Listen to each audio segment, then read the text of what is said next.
Hey, everybody, welcome to the Soil Matters. Unfortunately, I'm not sure where Leighton Morrison is, our soil mentor, but we do have our guest, Alisha B. Forrester Scott. Welcome to the show. Guys, just to let you know, we have a little bit of a lag. She's in Mexico. So it'll be, I'll talk and then she'll talk and we'll go back and forth that way. So welcome, Alisha. There's a lot of things that you can talk about, a lot of things that you're involved with, but maybe please start with who you are and where you're coming from and why you're here on the Soil Matters. Thank you for having me, Ken. I am so grateful that this program exists. I am joining you from Jalisco, Mexico, and I appreciate your patience with a little bit of lag time here, as you said. I am really excited to be talking with you today about anything you want to talk about. My personal interests and my professional interests now are somewhat the same. And I can talk about regenerative agriculture to a certain extent. I can talk about some of the newer, exciting regenerative agriculture technologies that I am aware of and with clients I work with. And I can maybe answer any questions or at least become aware of questions that you might have related to pollination or what the future of pollination in agriculture looks like. So I can tell you a little bit about me without going too far into it. I am from Arizona. I am from a farming family who farms cotton. And I am definitely influenced by what I saw as a child and as a teen, as a young adult. I've seen what's happened in agriculture in the United States and how it has affected my family, my extended family, and the health of all of us. And I'm really looking forward to, in the rest of my life, being part of the growing community that's accepting regenerative agriculture principles and applying them to everyday use and sharing information. So thank you for having me. Oh, and that's wonderful because, you know, the channel is called It's All About the Biology for a reason, and understanding how the biology affects agriculture and the regenerative end of things. Because you've come from a farm family, you have a deeper understanding than somebody that's just getting into this, you know, brand new. What are some of the things you learned as a young woman on the farm that are helping you today with your dealing with teaching people more of the regenerative side? The experience in farming when I was growing up was mostly a man's work. The men were very much responsible for, you know, getting the farm going at 4 a.m. and working as long as they needed to get through all the tasks. And women were more the support group. And I had a chance to see how hard farmers work by how exhausted my family and cousins and uncle and grandpa was. I got to see how much work it took after harvest to kind of reset everything to get ready for the next time you're going to grow. I saw how important it was to my family that they did not really waste food that they had grown. They were very interested in preserving it for eating it during the year or years to come. And also, unfortunately, I'm in my 40s and I saw biotech take over and how neonicotinoids and other types of very, very strong chemicals and the agricultural aspects of them kind of affected the health and wellness. So I was a kid raised in the city predominantly, but at the time I did see farming was really exciting and looked complicated. And how did the life experience that you've had help you in choosing to be a marketer? Because you do a lot of marketing for companies, bringing new products that help farmers out. How is that helping you Well, I'm sure that at some level it helps me to be a marketer. I know that there are benefits to learning to communicate, and I'm sure that it applies to my ability to communicate in the agriculture community. However, I often see that I could completely be off mark or not have a set of principles if I was simply a marketer. I might not have a moral compass that allowed me to see who would be affected by my words, my claims, and the aftermath of a purchase gone wrong. I have only learned more than I was raised with. So that's my stories. I keep learning and I keep hearing other people's stories. But I think marketing now can be used as a force for good. That's why I'm in it, is to be able to correct the narratives that might be impending doom and correct them to be more aligned with what we see happening in the real world, which is some real big wins coming out of groups all over the world that are embracing the regenerative agriculture lifestyle. Well, yeah, you look at the great green wall that they're building in Africa, planting all those trees and bringing that, life back into those zones where they're seeing rivers and creeks that haven't ran for decades running again. It's an amazing time to be alive right now. It is such an amazing time to be alive. I personally have had health issues and have had an awareness grow in me that I can utilize more whole foods, or as I like to call them, innocent foods, to kind of heal my body. And I think that's fascinating, that there is going to ultimately be a relationship with my health and the soil health. That's a very bizarre principle for me to have had to take on, especially because I was raised with the mindset that I was special, that I was important, that the things I did mattered. And I didn't really look at how anything I did affected other people. Now as kind of a way to collaborate with the soil or the bees or the farmers or the water to kind of create the right recipe. And I kind of feel like the more I learn about the soil and the bees, the more I'm healing myself in ways I can't really quantify yet, if that makes any sense. Oh, it makes total sense to me. I know I studied bees for about 8 months, got way deep into it, and then came to the realization that the bees, I'm going to save the bees if I can save the biology, which grows the bees, makes the bees healthy. So I stepped away from the bee end of it, went really deep into the biological end of it for the living soil. And our health is based on the same principles of growing for our plants. Our bodies work on the same principles of we ingest food, our biology breaks it down, builds better cells in our body. And that's what you're finding with the holistic way that you've changed your mindset for what you eat and how you're working. Tell us a little bit more about that end of what you're doing. How are you making those changes for farmers? You're in Mexico right now. Are you working with some Mexican farmers teaching down there? Oh, this is a great question because I am challenged to try to put together a few thoughts in an answer that isn't too long. Hi, Oh, cheers, take your ingredients, time. We got and time.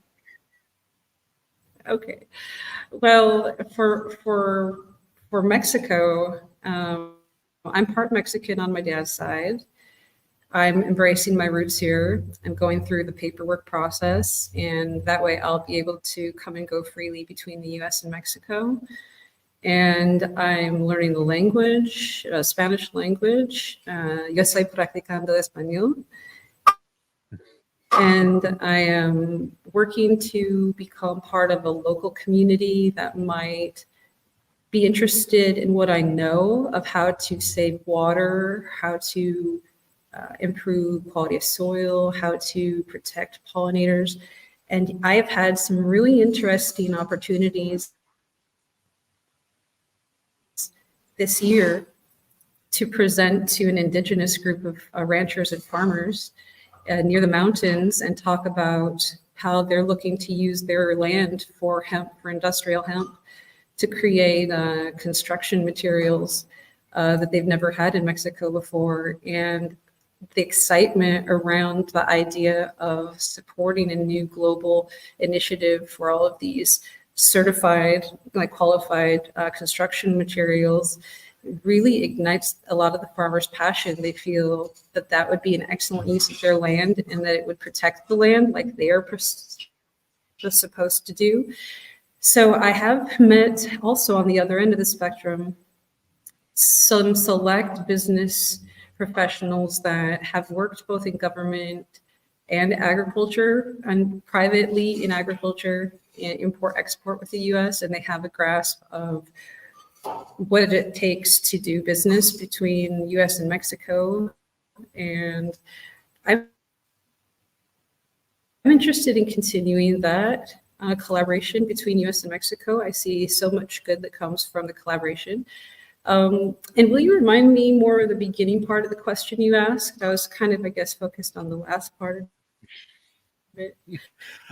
Just, you're from what your experience is in the marketing in your life, what's the things that you're helping the farmers with? And I think we'll go there and then we'll go on from there.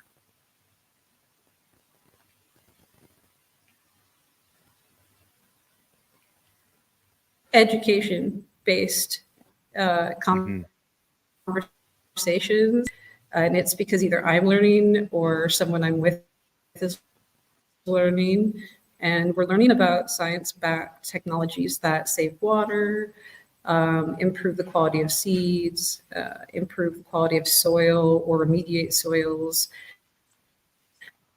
as you know, with our friend Leighton. And so education is the core of marketing as well. So I would say that's how the number one aspect of marketing takes a hold of my agriculture conversations. Well, and you were mentioning different technologies that you had brought to this group. Can you tell us some of those technologies you're playing with?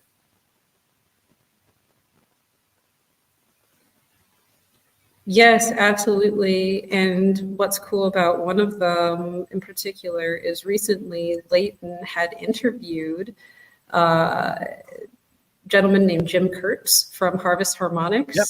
Good day. From Harvest Harmonics. And I had been fortunate enough to make that introduction between the two of them because Thank you.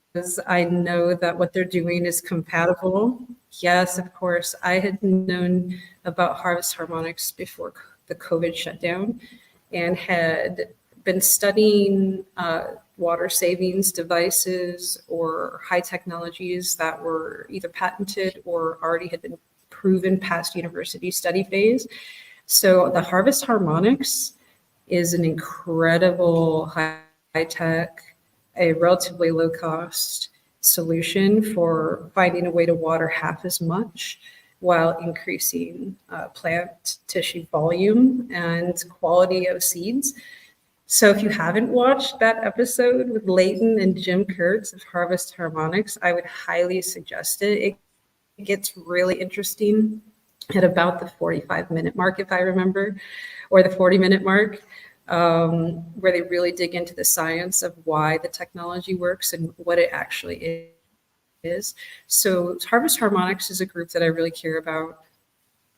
Another group that I really hope gets more attention is called True Tesla Technologies.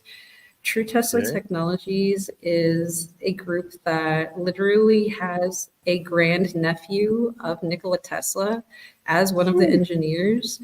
They're a European company, and they have a series of incredibly powerful industrial technologies that are right in alignment with energy promotion and savings, cleaning up waterways, and saving resources generally.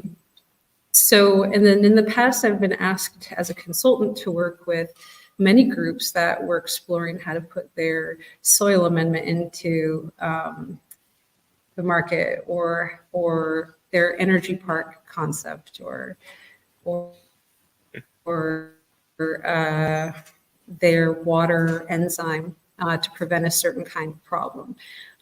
Now, specifically, I'm focusing in 2024 on a few projects that for me are near and dear to my heart. There's a group called there's a group called Be Helpful SA. They are a Swiss-based company. You have the link up there, I think, called primalbee.com.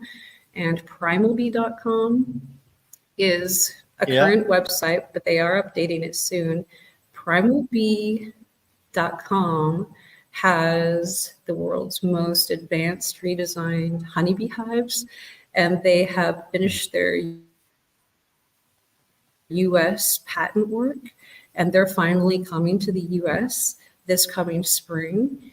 And I'll be through an introduction with a mutual colleague. I met this group earlier in the summer, and we've been finding ways to work together so that I can connect them with the groups that I know through my previous work and understanding in US regenerative agribusiness.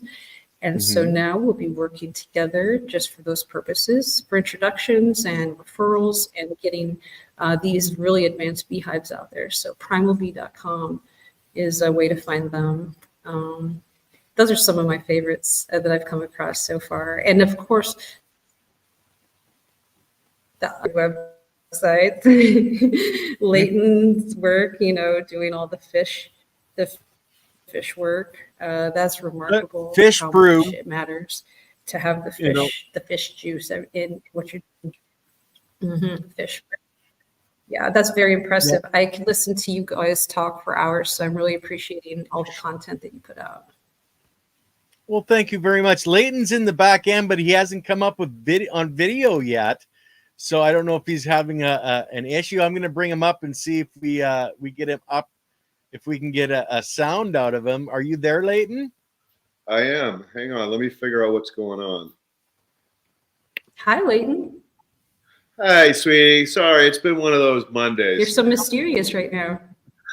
All right, let me go off and come back. Hang on. Okay, hey, no problem at all. I really like Ken. Ken's wonderful. Well, thank you. Well, right. I'm really appreciating everything that you're doing. Education is really the key. And like I talk about, one lit candle can light many without ever diminishing its own light. And that's what you're doing. You're one of the lit candles that are out there talking and explaining. And the more people that we have getting out there, the more chance we have of changing the focus of where our planet is going to be going. And that's a wonderful thing. And I really appreciate what you're doing. So Leighton's there with no camera, just voice. He's probably... That's very kind of you to say. Oh, hang on. I don't know what the heck this is doing. Reload. And yeah, Alisha, I'm going to have to explain to Leighton about the lag when he comes back on. Generally speaking, we don't have much trouble with StreamYard. They've changed a lot of things, made things so much better. But Alisha, let me ask you, if you had a choice of a product that you would like to bring on for our audience, what would that choice be?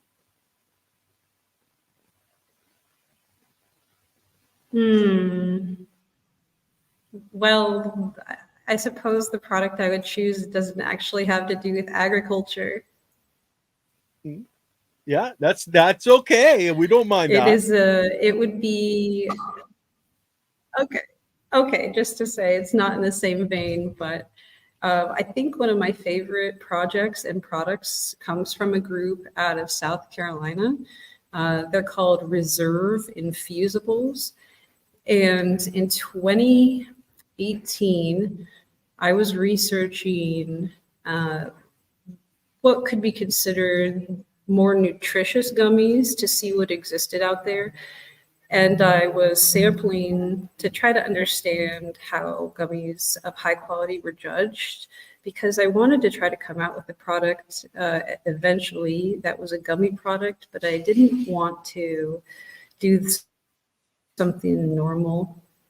And I ended up finding their vegan recipe delicious gummies. And now I've worked with them for 5.5 years. Hi, Leighton. Hi, Good guys. to Sorry see you. about that. It's been a Monday. Now, Leighton, just to let you know, we have a Cool, good to see considerable you. lag on both sides. So you'll be talking, ask a question, and then you'll have to wait for Alisha to come on. Okay, I'm glad I heard. I'm glad you told me about that. And with that, guys, I'm going to jump off and let you guys have the conversation. So we'll talk to you at the end. Okay, thanks, Ken. Sorry about that, Alisha. It's been one of those days today. You say hi, Paul? Thanks, Yeah. Ken. Hey, Leighton. Yeah. Hi, Poe. Who's that? Who's that? Hi. Right there. Right here. We were talking about, with Ken and I, we were talking about so far just kind of how marketing maybe relates to agribusiness or not, and really what some of my favorite what my favorite product is. And I just had mentioned I like these gummies, vegan gummies that are made by a group called Reserve Infusibles. That's out of South Carolina, and they do a lot of contract manufacturing work. So that's what my answer to his was. So we've talked Light Harvest Harmonics and your recent interview with Jim Kurtz. We talked about the fish brew a little bit. And yeah, so Silly Lily is just reminding me to tell you that there's a lag because I'm here in Mexico. Thank you, Silly Lily. Thank you. How long is the lag? Do we know?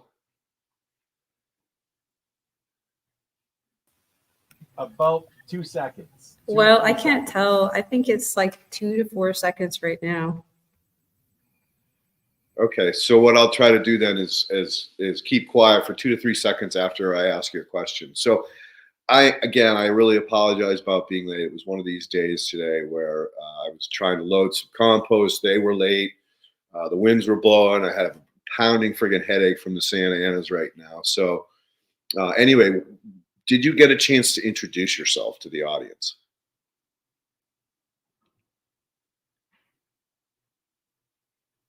I think so. I feel like I had a chance to talk a little bit about myself and being from Arizona and farming family and how it influenced me, and what I'm into right now, what I like to talk about and things. So I think so. Perfect, because it's always interesting. Thank you, Silly Lily.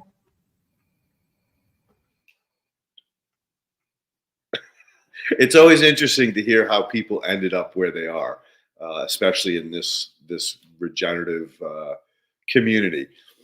So, if there was, did you go to college for any of this stuff, or was it really just your upbringing that drove you into this direction?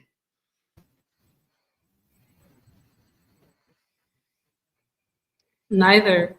It was a bizarre freak of nature that happened. I had actually been in Napa, California, and I had seen some dying bees, and it really freaked me out. And then a couple weeks later, I saw some more bees, but they were dead. And I looked it up, and that was 2011 in the spring. And ever since then, I started learning about the food supply chain, and that unraveled a lot of learning I needed to know about. But eventually soil, became something I needed to learn about. And so I would try to work with soil companies, and then any sort of aspect of agriculture that I've come across or learned about. I've maybe tried to take a client or two in those arenas to learn how everything works. So I think it was because I was scared about the food supply chain disappearing. And, I have a daughter. She's an adult now, but I can say it didn't scare me any less that the chance that her children, if she wants to have them, would not have food, that could be a thing.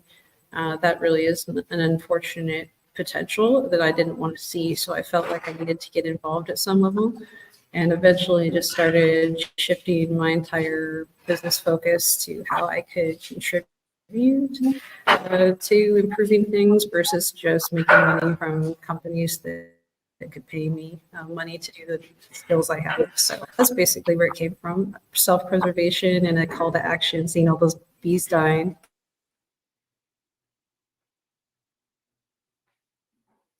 All right. Unfortunately, you muted your mic. So just heads up, you want to click on your mic button to unmute it.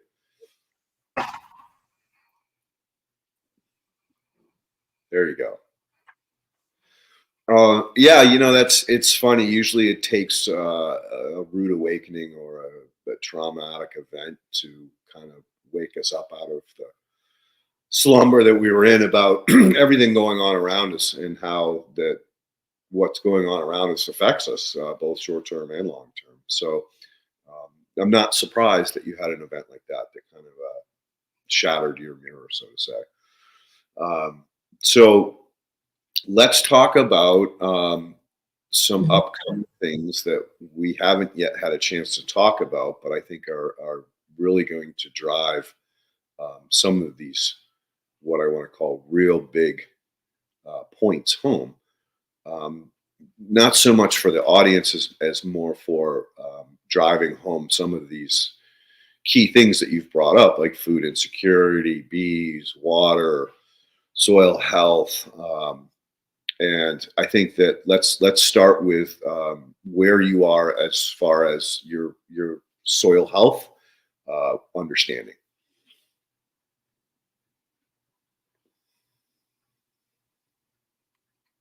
My understanding is at a 1 of a 10 from what I understand that is out there. I have met permaculture people and people like yourself that are at the 10 of it, and I realize I'm at a 1. That's a real honest answer, right? I feel like I know a little bit from every level, some details along the way that have given me a tour through the different levels, but I'm at a 1. Cool. I love your honesty. Thank you. So in understanding how soil affects everything, let's talk about how the interaction of soil directly affects our bee populations, both native and the ones that we are actually using to fertilize or using to pollinate.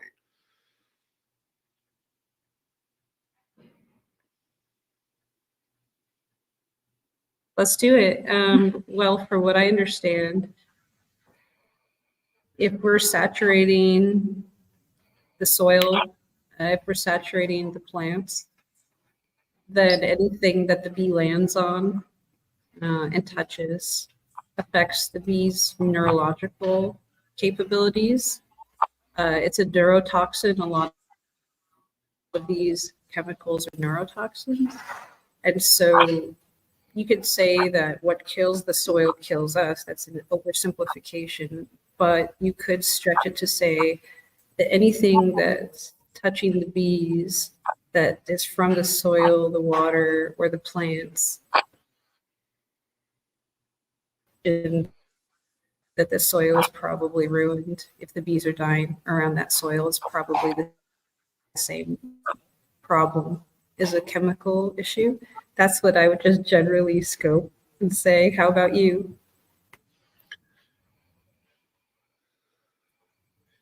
So people are saying hi in the chat. Nice. So I think I take a deeper approach. So we have two real big issues with bee and bee populations. One is, yes, the pesticides, the specifically the insecticides. But something that a lot of people don't talk about is the fungicides.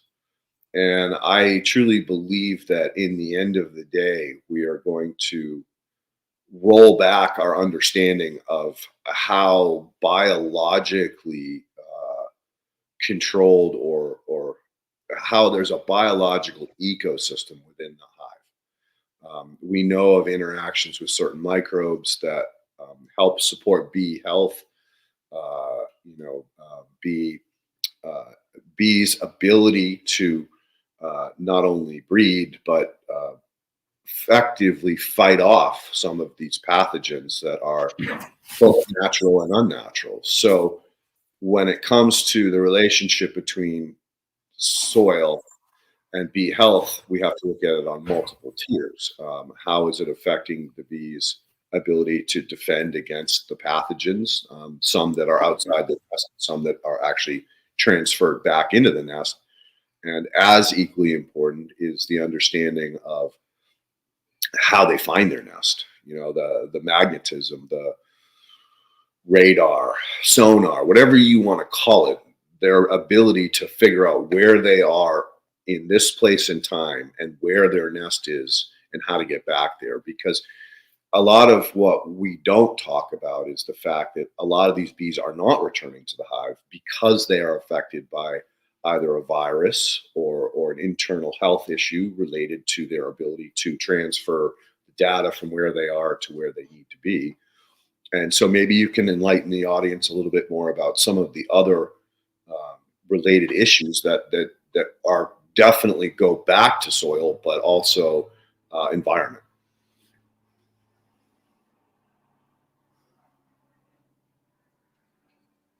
Mm-hmm. The environmental toxicity that the bees are coping with and how much smaller in scale they are with our human bodies and how much less of a chemical they need to come in contact with in order to have like a full neurologically damaging response where they can't even navigate after they're touching these chemicals. I guess, Leighton, what I freak out about the most is that when we talk about chemicals, there's such a range of them that it's hard to get a fingerprint on exactly which ones are the issues. But let's talk about the neonicotinoids. And I think with one application, we can find evidence of the neonicotinoids in the water table for up to 1,000 days after one single application. And that's a long time for a single application, and no one just does a single application. In fact, I'm from a family that, if in doubt, you spray twice, So that's, I think, part of the issue is such a range of chemicals that are the issue, but also how do we put our finger on how to educate what happens after you spray and then bring it back to, it's not just about the health of the bees, it really is about our own health and the health of our pets, like poor Poe, he's sensitive too, and he doesn't need the nicotinoids hurt him too. And the last thing that we want is, for these to stay in our environment forever. But even if we stop today, we'd have a few years minimum before they, the amounts and levels really started to go away. And that's years of damage that we're taking on. So we really need to start calling out the practice of using chemicals that are stronger than they need to be, or completely switching away from them altogether. That's my opinion. Maybe we don't need such strong chemicals anymore.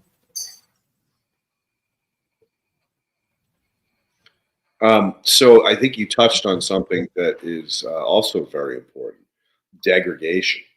So not the degradation necessarily of the compound used, but the degradation of the health of the bees. As the bee gets sicker and sicker, like humans, we are subject to so many more side effects or other diseases or health-related issues because of our worn-down immune system. So I believe it's probably very similar with the bees. It's not just this one thing, but it's a combination of all of these things over longer periods of time and exposures that's really doing the damage. Have you anything that you can share with on that type of long-term effects?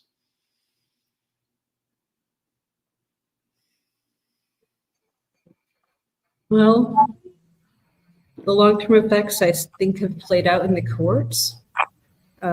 People that have successfully sued in courts that are designed for these sorts of chemicals to be litigated in, we could see that the long-term effects are disastrous. And there's no real way to tell exactly how disastrous, because the environmental damage isn't just a chemicals issue. We also, as you know,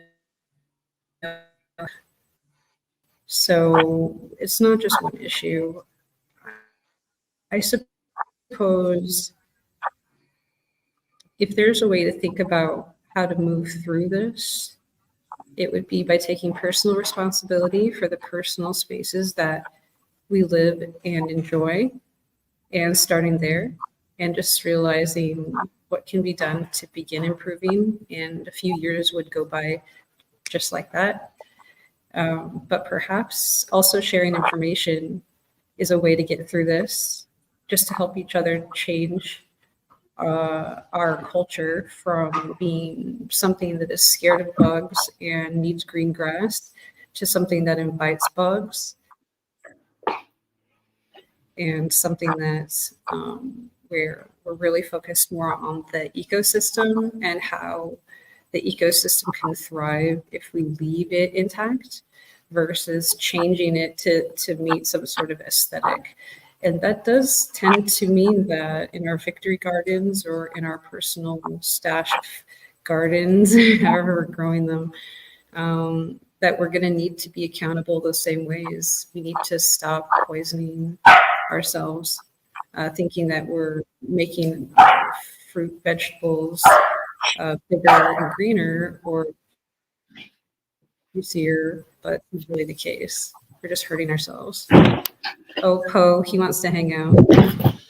Oh, yeah.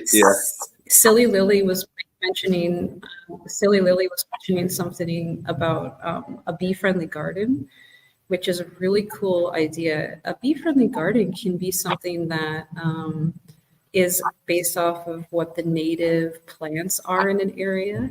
And as long as you're using more of what they call heirloom organic seeds, it'll create a flower with pollen that the bees can, enjoy. But unfortunately, a lot of the new seeds don't even have flowers that have pollen. So it's a very bizarre situation where something looks pretty, but there's no real function to it. So bee-friendly garden is a great way to help the bees out. I just want to acknowledge what Silly Lily's posting. Yeah, I had a similar experience to what Silly Lily had, and that was that one of the first things I did when I realized that the soil that I live on has a lot of hydrocarbons built up in it. This was a lot of oil wells were drilled along this area, so there was a tremendous amount of coal tar and other semi-toxic compounds in the soil. So instead of trying to grow a garden, I went right toward growing a pollinator garden, which is what you're talking about and what Syl's talking about. And that is to incorporate as many different types of indigenous flowers as possible. I'm very blessed. I have a company about half an hour, 40 minutes north of me called S&S Seeds, and they're a seed preservationist.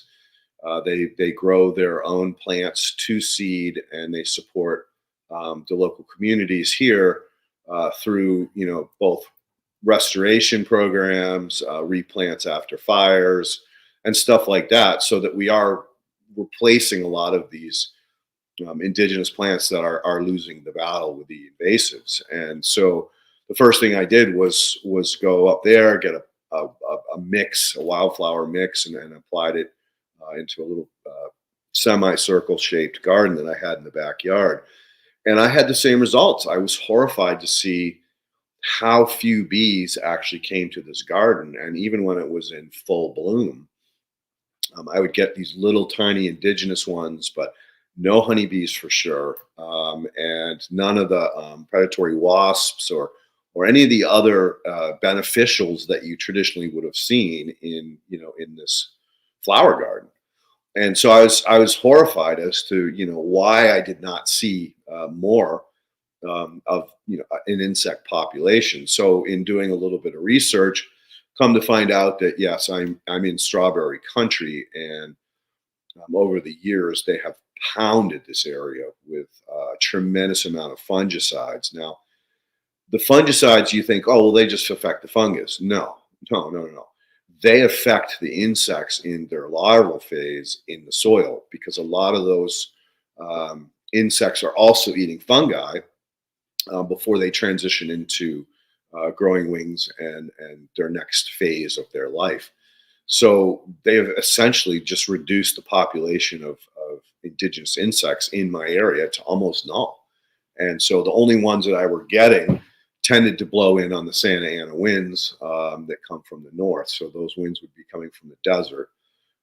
And I would definitely see an uptick a few days after a Santa Ana. But for the most part, I was pretty horrified to see how little I had. And so that's one of the things that I've always encouraged the audience to do, is that, yeah, take the time. It doesn't have to be a huge area. It can be, 5 by 5. But, off to the corner of your property, somewhere out of the way, but plant it with both indigenous grasses and flowers. So you're attracting both the beneficial bugs as well as the pollinators, because it just tends to be a better, a more thriving ecosystem when you have the combination. Do you have any suggestions for the audience about perhaps other things that they can do in these types of directions? Actually, there's an idea that I would like to start talking about more, considering that if the solution is to plant more native varieties, another solution, but of an opposite effect, is to begin plucking out the varieties that are dangerous and invasives. We need to begin plucking out GMO varieties and heal the soil that they're grown in. We absolutely need a way to identify all sorts of invasives, whether we grew them 20 years ago or not. They need to be taken out of gardens. They need to be taken out of native or natural, and it's in an area that could be naturalized, should be naturalized. And plucking out invasive species is part of protecting bees. That's part of a healthy ecosystem, and a healthy garden or a healthy park is preventing varieties, that have no need to be there, from taking up the resources. And also not even providing the food or shelter, for animals that is truly beneficial. Again, one example is GMO roses or GMO lilies. The pollen, look for pollen on many GMO species. You're not going to find it. And how do you attract bees, nectar and pollen? So, all these fake plants need to come out. That's my opinion. Otherwise, I think if we're protecting the water, that's another way at home that we can protect bees. I think that the water situation around our house, if we always have fresh water around or create a water feature, that's a way to help bees around the house. Farmers can, same thing, I suppose, have fresh water areas that bees would use, local bees and honeybees as they're passing through. Is there any more specific question you might have? No, I think your answer was fantastic. Water features. We all used to have bird baths when we were growing up. You remember those? So I think that. Yeah, I love bird baths. I think that's a great way to encourage both the birds from coming in, but also, providing water source for the insects that we're trying to attack as well. And especially if it's moving water, that means you're going to prevent any kind of, mosquitoes or any unwanted pests from coming in. But I had not thought about that as a way to support those, the ecosystem as a whole. So I think that's a great idea. Want to jump in and mention, guys, if you're going to have a bird bath and you want the bees to survive, put a bunch of rocks in it so they have a place to land and drink from the rock. or else they can slip into the water and drown. Thanks, Ken. That's also a very good suggestion.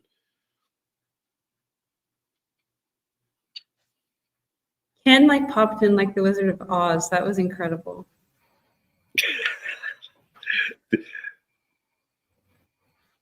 That's what we call him, the man behind the curtain. I love it. Oh, here he is again. Oh. All right, so Well, let's talk a little bit about the ecology inside the hive. How much information do you have that you could share about, just how biologically diverse their hive is?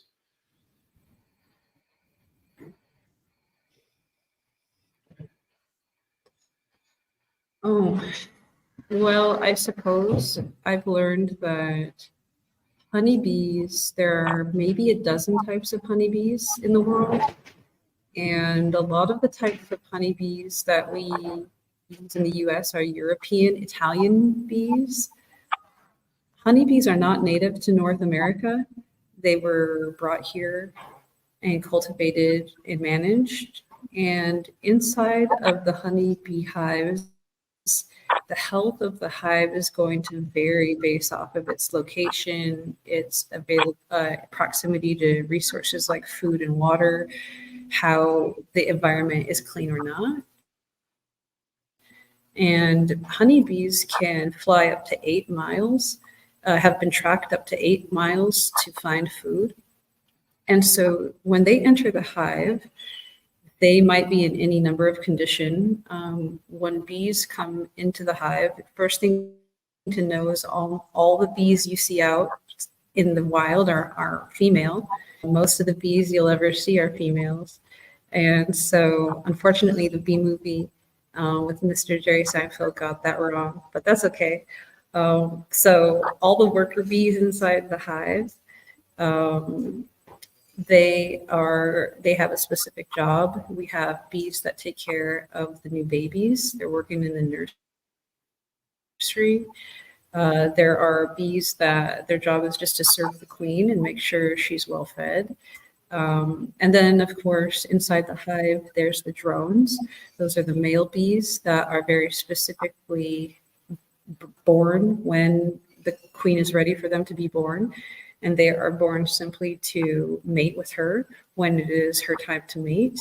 And that is because the genetics of one single male bee and with how many eggs the queen bee needs to lay, the genetics would not be strong. So she mixes genetics and they go on a mating flight with the drones. And after the mating flight's over, the drones are not part of the hive anymore. They don't live very long after their hot date. And then inside the hive, the queen stays in control until she gets old or tired.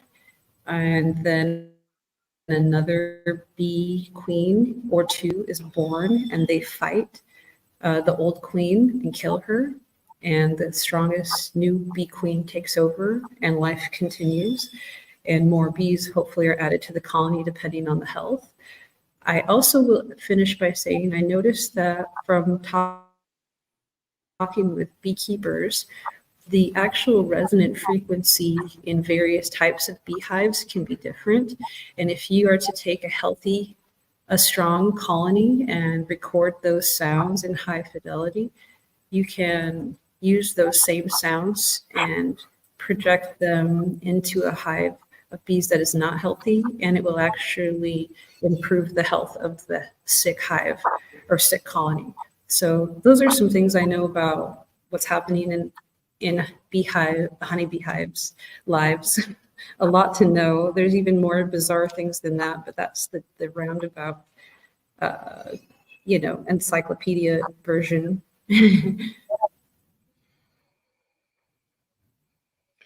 Very cool. I was going to actually drag the conversation toward vibration and frequency at some point, but you went there before I got there. Yes, I had heard work of sound healing on beehives, and I just didn't know if there was much to it. But apparently, you've read some stuff about this?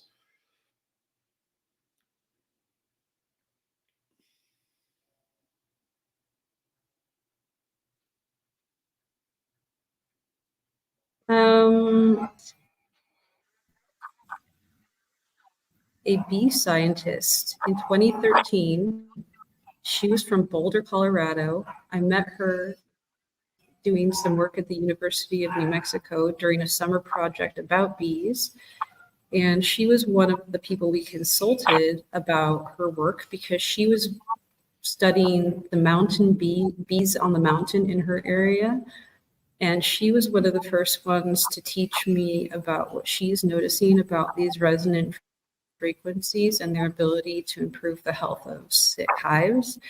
And as you had mentioned earlier in our conversation about colony collapse disorder, which is where the bees just disappear and they don't come back or they live, they just are gone. A lot of that has maybe to do with how healthy they can stay inside their current house. And a lot of times they try to find a safer place. We just typically don't ever find them, and we don't ever know if they survive. So the frequency aspect is a new emerging field of study, but this was in 2013 that I first was taught from this particular doctor in Boulder about what she had been seeing. It gets even more kind of woo-woo than that from what she was telling me, things I'm still trying to wrap my head around. But apparently the bees have an ability to take on subtle energy from other forces and use that subtle energy to heal themselves. That's essentially what she was seeing. Well, there's a lot of information about healing amongst humans, so it would only make sense that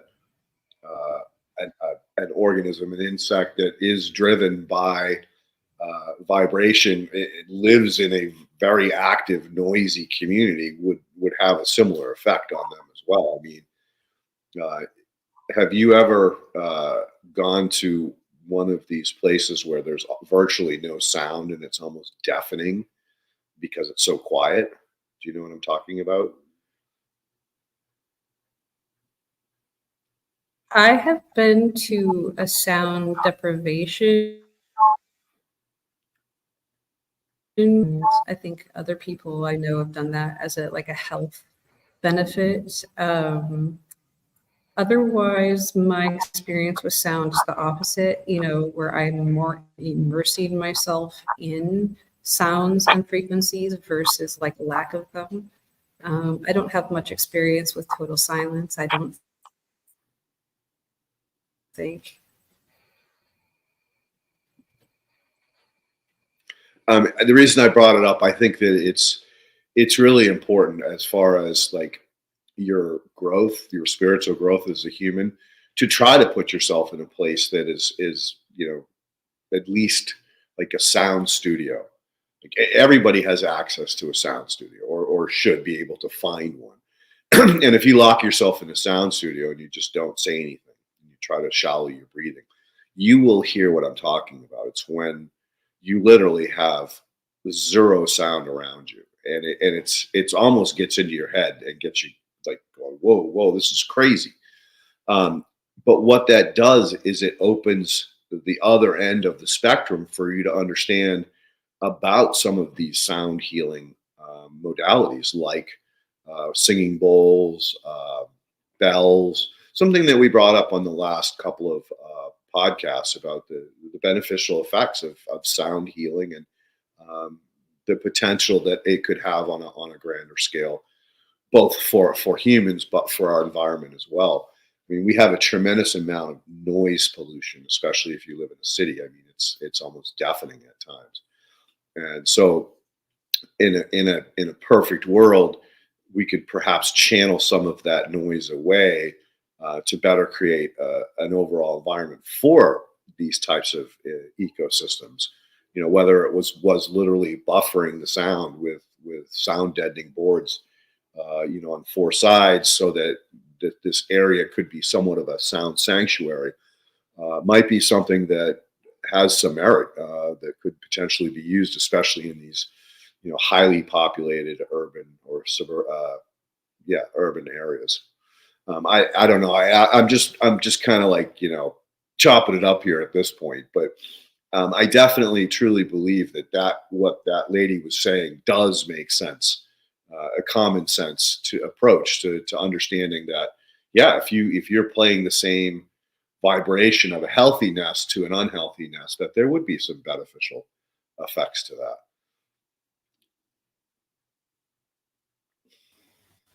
Actually, the one I really I liked think was so. I think Nikola Tesla told us it was sound, vibration, and frequency that were the keys to the universe. And so I believe that. I think one of the ones I loved the best when I was studying bees was when the guy was piping, and was it bees were coming out of the hive and surrounding people and flapping their wings, giving them that vibration just by piping on a flute. That was amazing. Very cool, Ken. I didn't know that was a thing. That's pretty cool. Now, go ahead, Ken. I was just going to mention the show I was on with you, Leighton, on FCP, and we talked about bees, the bee bed, where you're getting the aromatherapy, the vibration, the heat therapy, all of that is what you guys are talking about with frequency and energy and vibration. And then you can interact with the bees, but you want to have healthy hives, of course. Yeah, that's right, Ken. I forgot all about that. There was a gentleman that had built hives inside a box and put a mat on top of it, and had clients come in and basically lay and meditate on the mat so that they could absorb the vibration coming from the nest, as well as, of course, the smell from the honey and everything else. But yeah, damn, that just again makes so much sense when you talk about sound healing.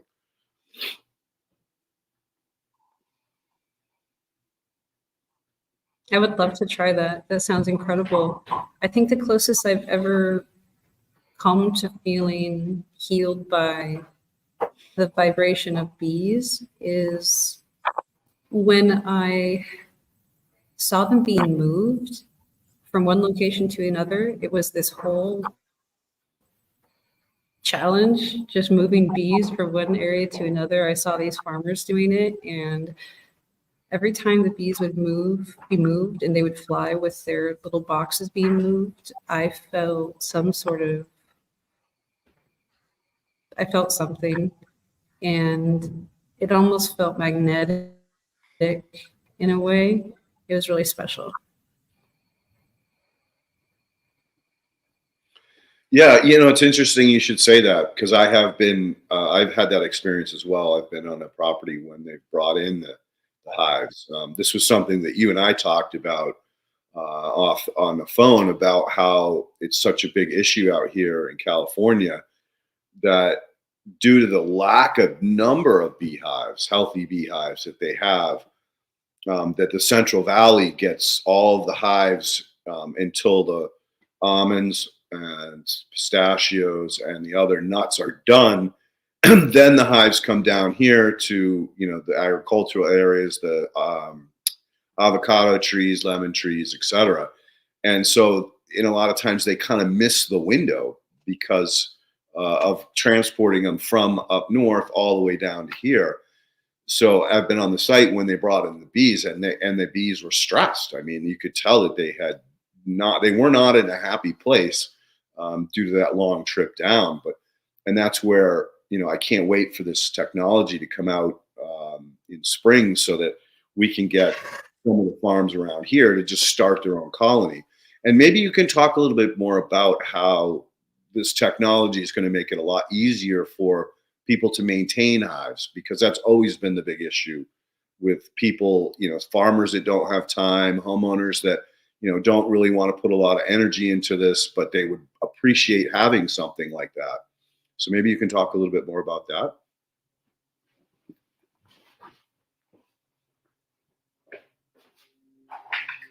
Sure, and I want to be realistic, actually, to start answering the question, is that it's very involved still.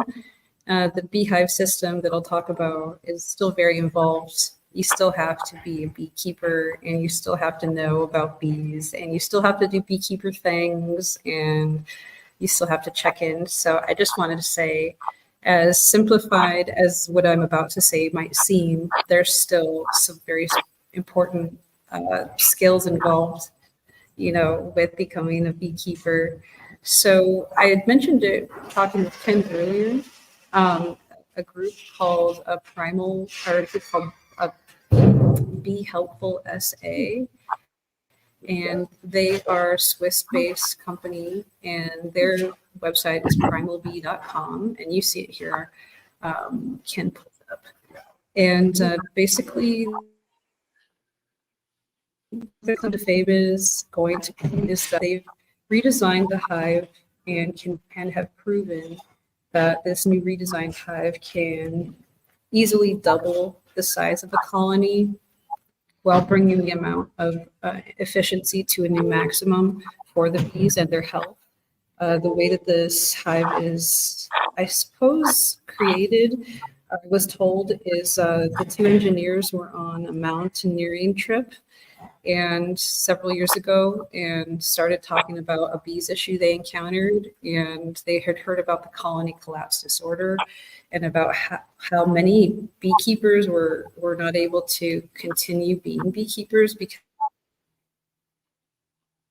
the bees would keep dying. And they decided to solve an issue, and that's how they took it, as an issue to be solved. And so there are some Italian engineers that went to Switzerland and started working on this project, and they want to come on the show pretty soon after they update their website and everything in the next few weeks. They would love to come on the show and answer some really specific questions and tell it from their point of view. But it's wonderful that this product exists because it is a low impact product on the environment. It's eco-friendly plastic for the bees, and they have devices, Internet of Things devices that they plug in and can monitor the actual number in a certain amount of time. The colony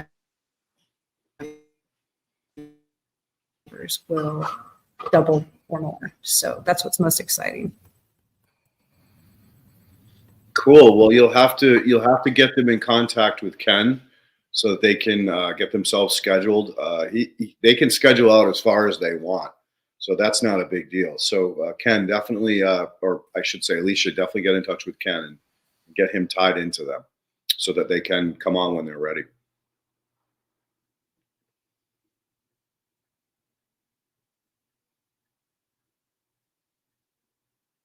Two thumbs up. They'll be so happy to talk with you.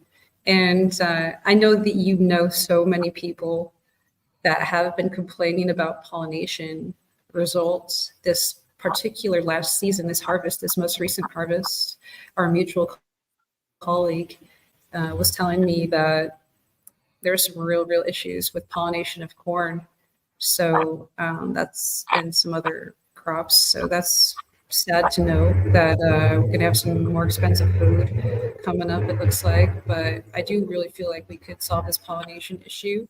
And this group has a particular goal of replacing every standard hive in the world with one of these highly efficient hives.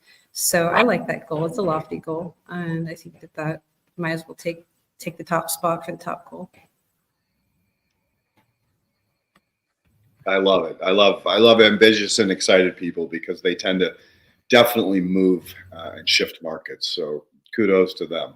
I'm really looking forward to having them on. Let's talk a little bit more about indigenous bees and perhaps some other things that people can do, the audience can do at home, like some of these little like tube collectors that you mount on the side of your house or in a tree.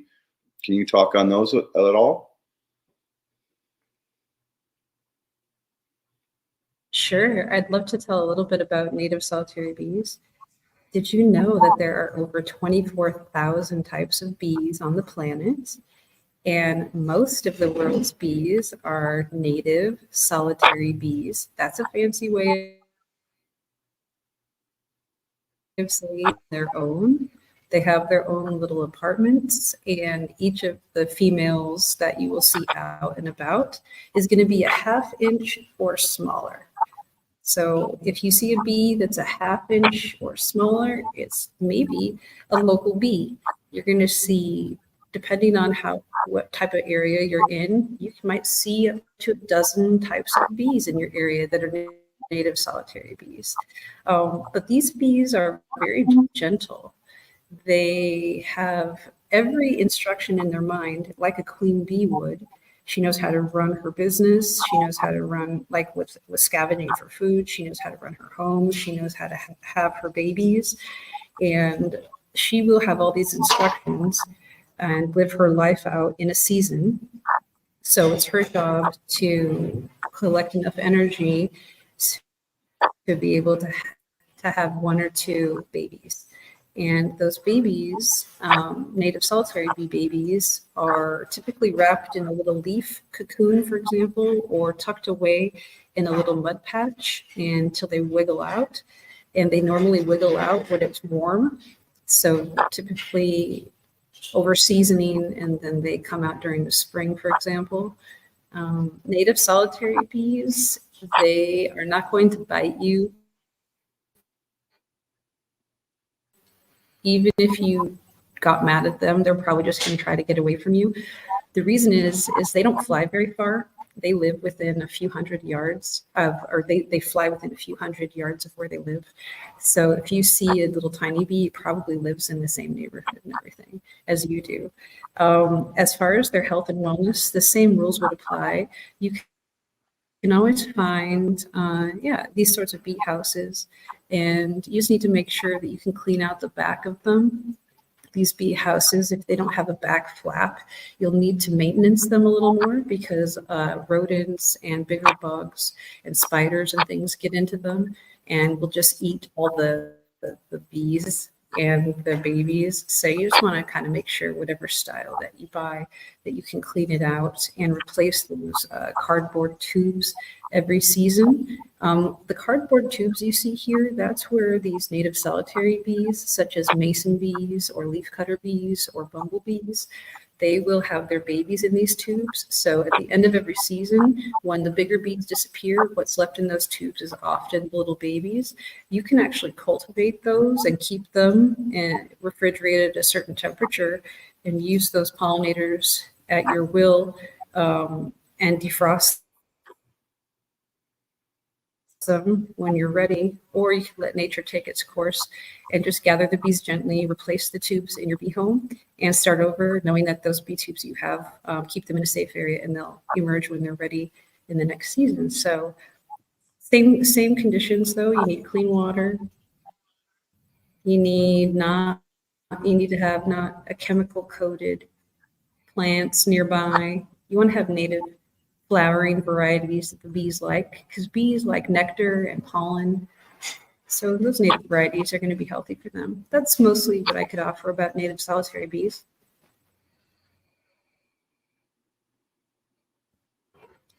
So let's talk about the bumblebee.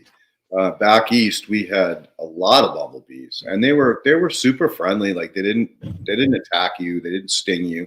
You know, they buzz around, but they weren't like problematic like wasps or yellow jackets or anything like that.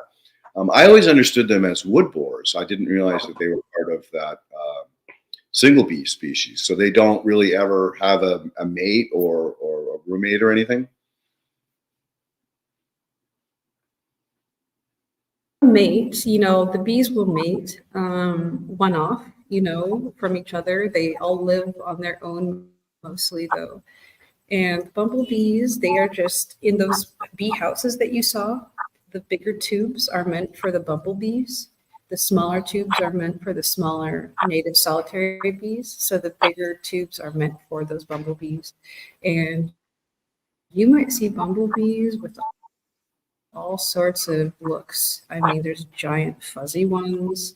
There's fat ones that aren't so fuzzy. There's different color bumblebees. I've seen some beautiful bumblebees that look very sleek and like a black rainbow.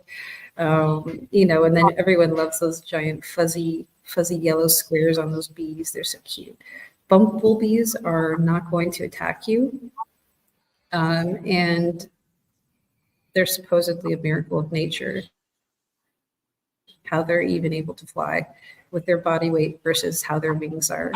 So their wing beat is miraculous. And bumblebees, they are just as active as the other pollinators, but because of their body size, we do not manage them or try to cultivate them because they're not very good for pollination service. Their bodies are too big and cannot fit inside of like a blossom for almonds, for example. They're not the best bee for that. Neither are honeybees, actually. Honeybees are like almost an inch big sometimes, and sometimes they're even too big. The native solitary bees are actually a bit better, but bumblebees definitely are not like manageable pollinators because they're just too big. But we do need to pollinate tomato plants because a normal a bee can't do it. The bumblebee actually shakes the plant enough for pollination to happen. Another interesting fact. Thanks, Ken. Yeah, I was aware of the fact that engineering wise, it was a mystery that they could actually fly because they just the math don't add up. Do you know anything more about why those bumblebees are so?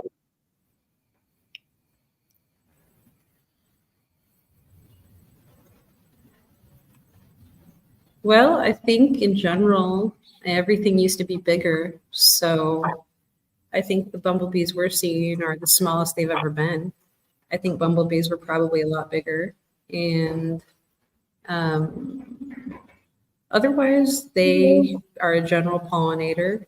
You know, they'll just look for food and they're helpful. But again, they're not as competitive, rapid pollinators as their cousins, the honeybees. Yeah, that whole the bumblebee species is crazy. And like you said, they come in so many different like shapes and sizes and colors. I can remember being a kid and seeing, multiple color ones. And now, when I was most recently back in New England, I would only see the one type that had the yellow stripe on, not the yellow, the yellow stripe on it with the browns. And I didn't see all the varieties. Are we in threat of losing the diversity of the species? Do you know much about that?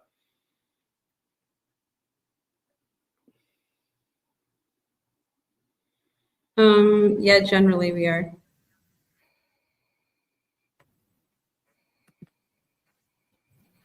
Yeah, it sounds like just like all the other insects, we're losing huge amounts of diversity.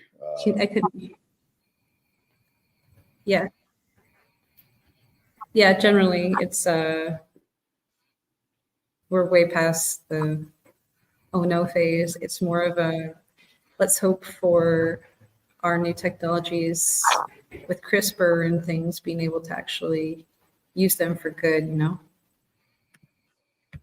Can I ask you to hold on for 1 minute? I apologize. It looks as though my outlet is not strong and I need to reinforce the outlet. Just 1 second, okay? Just 1 second. Take your time, no worries. Ken, I noticed we don't have a lot of questions today. I think everybody's just fascinated with the conversation, and what would really help the guys is if you have some questions to put them in so we can bring them up at the end of the show. Generally that last half hour, guys, we try to get questions in and answered. So if you have any, please, just add them in and I'll highlight them and bring them up at the end. You all set now, sweetie? I wanted to add, yeah, thank you so much for waiting. I wanted to add something about the bumblebees is if anyone's interested in seeing a cool video, that's private, I can post the link after the show in the show comments. I was in Austin, Texas a few years ago, well, actually before the COVID shutdown.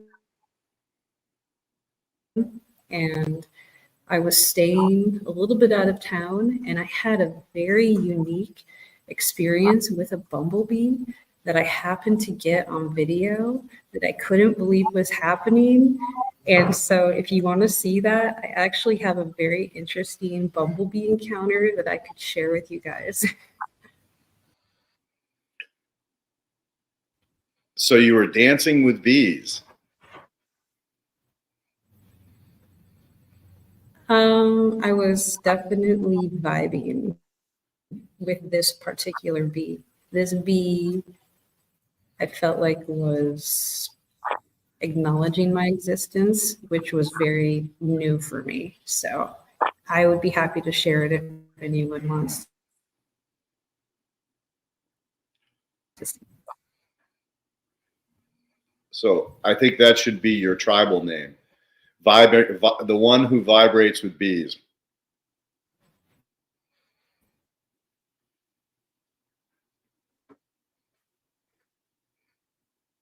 I'll take it. That's the nicest thing anyone can say about me. Yeah, it's funny. Yeah, I think that as a whole, we humans do not pay enough attention.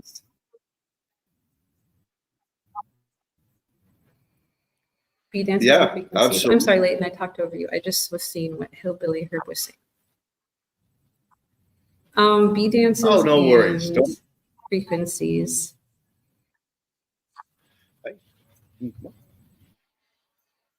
Oh, look, I'm reading what Hillbilly Herb says here. Hey, that's cool. How cool is it to think about that you could dance and literally emit a certain frequency? How beautiful. I feel like that's true when I'm seeing humans dance as well. The vibe have for sure that changes the air around them, or at least that's what it seems like to me. I love that fact.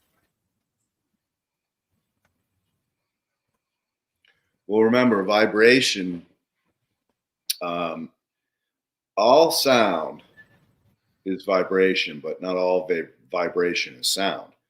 Some vibration is actually molecular. So it's bouncing off the electrons and the protons.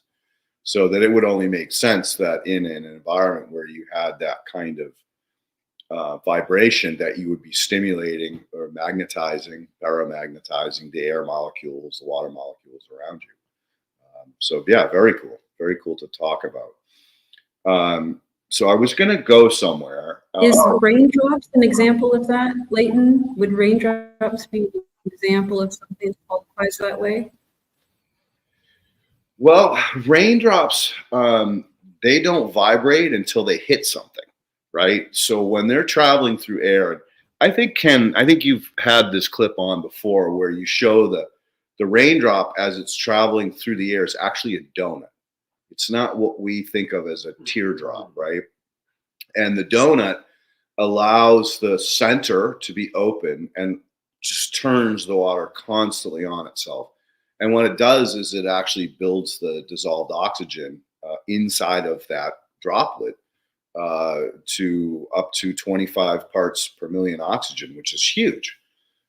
So yeah, raindrops are really cool to understand the value of them, charging with oxygen to provide that to the plant or the soil wherever they actually do hit.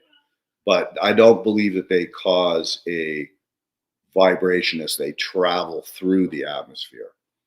They could be picking up a charge for sure, but I don't think that they're actually creating a vibration until they hit something.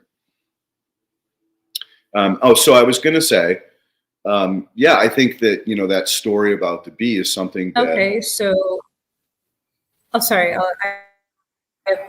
like later. I want to. You're okay, Poe. You're good. ask you more questions about that particular topic, okay? Like in an offline conversation. You can ask if you want. Go ahead.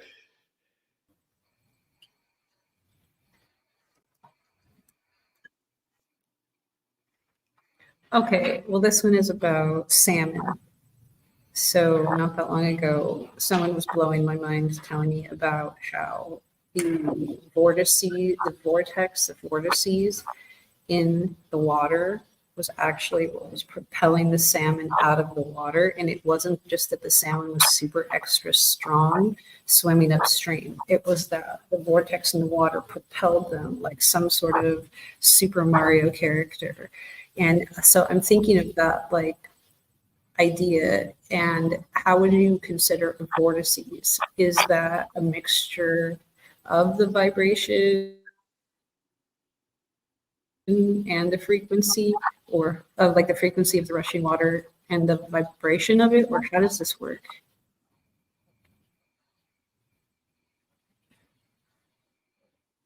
So now we're getting into a lot of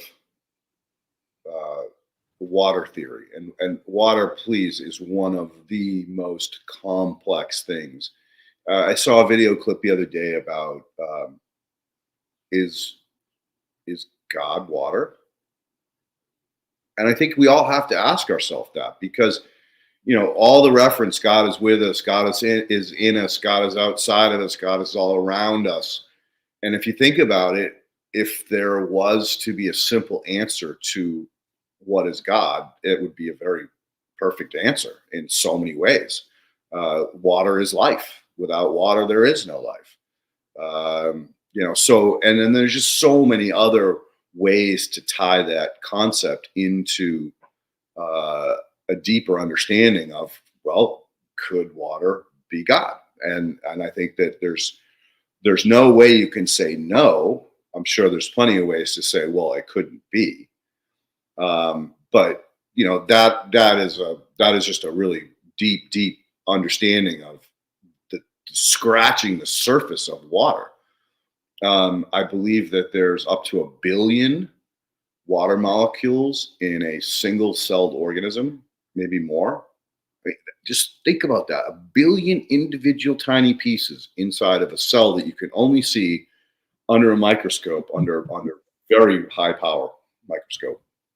So the blue, which is I think 800 magnification, and to wrap your head around the fact that there's that many of them, and then there's still room for all the functioning parts of the cell: organelles, inner and outer shell, nucleus, and all of the other functioning parts of the cell, like the ladders, the proteins, the enzymes.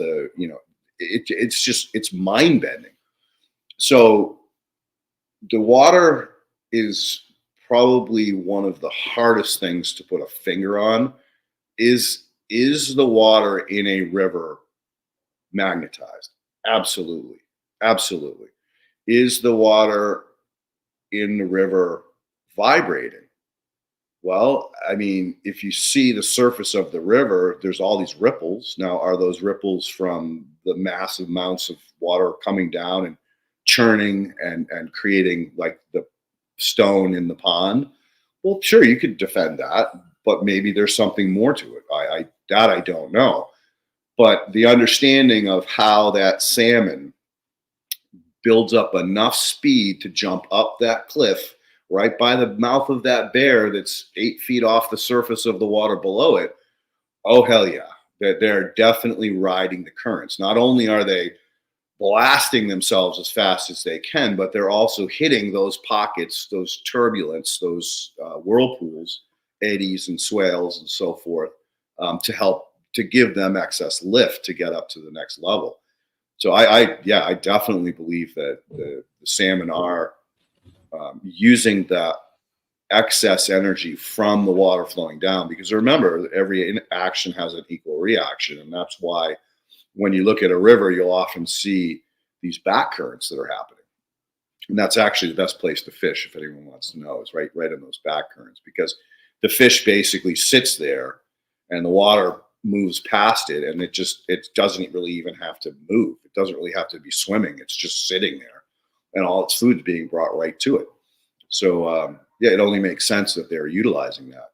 And these are the kinds of things that this was where I was going a minute ago, is that observation. And we humans tend to observe this, but we don't observe what's around us, what's going on around us. The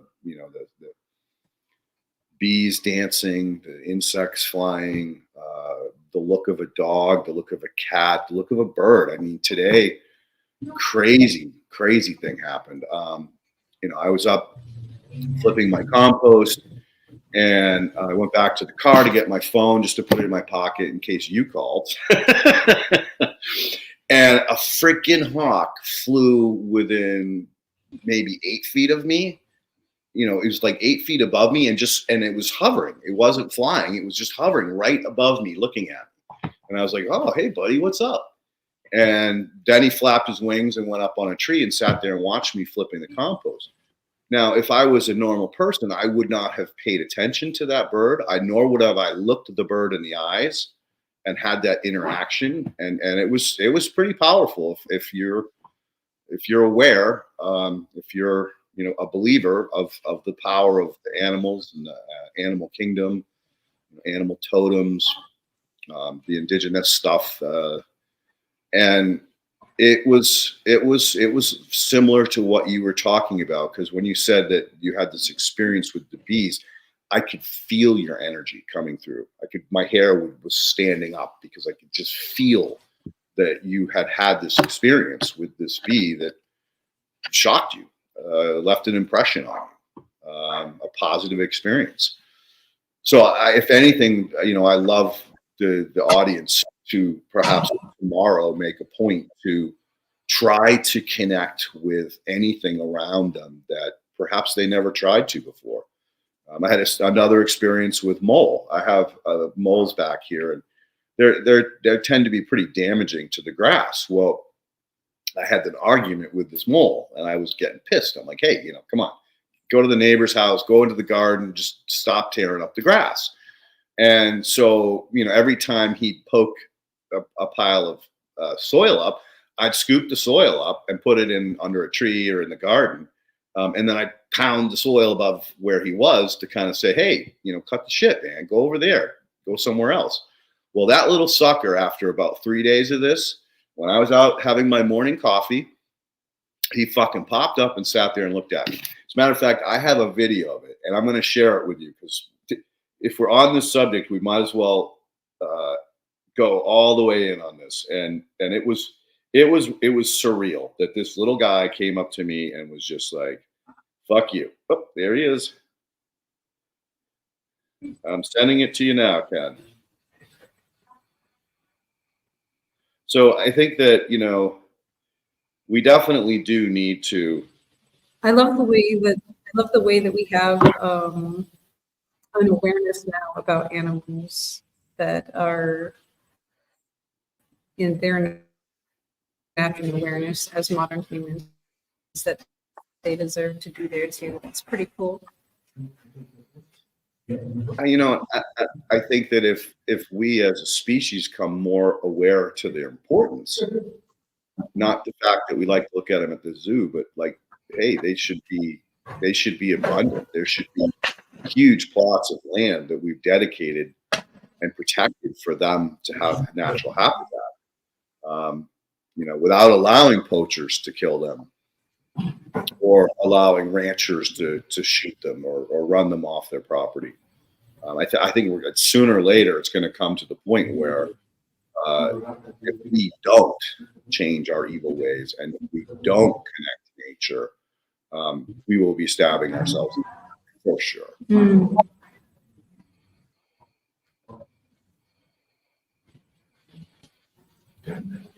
I agree. I don't want of all the positive things that nature brings into our lives by our contributing to restoring those things.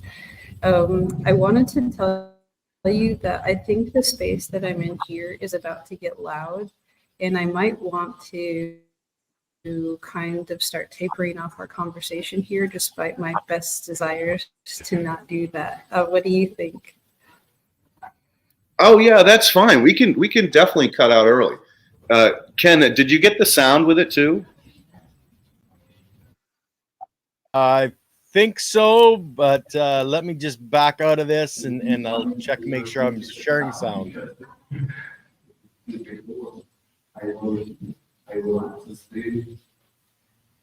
Yeah, Ashley, we'll cut off after this video. We'll say our goodbyes and we'll carry the conversation on at another time. Oh,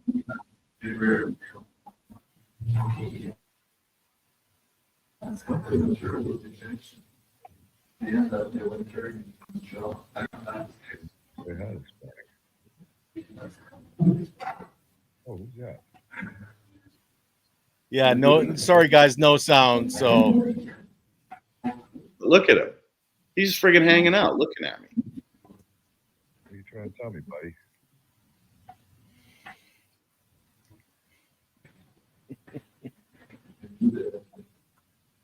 So again, I think, yep.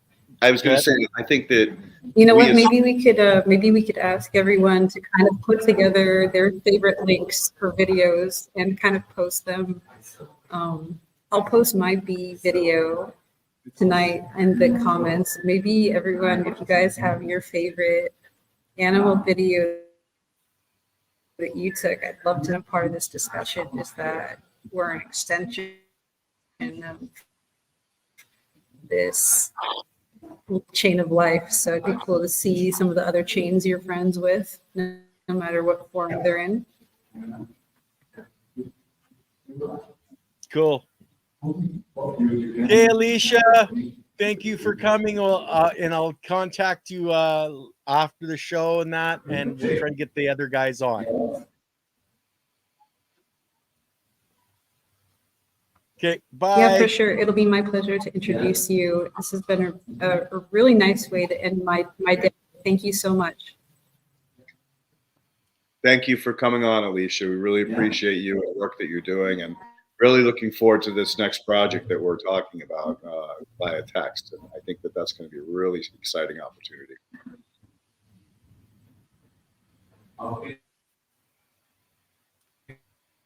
Thank you, guys. Catch you soon. Bye. Ken, did you have any house cleaning that you needed to do?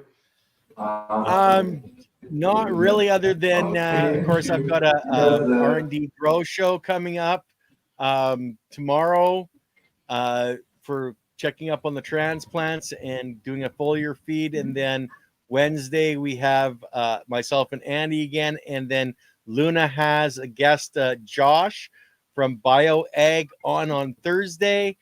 So that's going to be a fabulous conversation as well. All right, Ken, thanks as always for taking the time out of your day to host this and take care of the audience and all the behind the scenes stuff. Thank you so much, brother. All right, guys, going to end the stream there. Have a great day. We'll see you soon.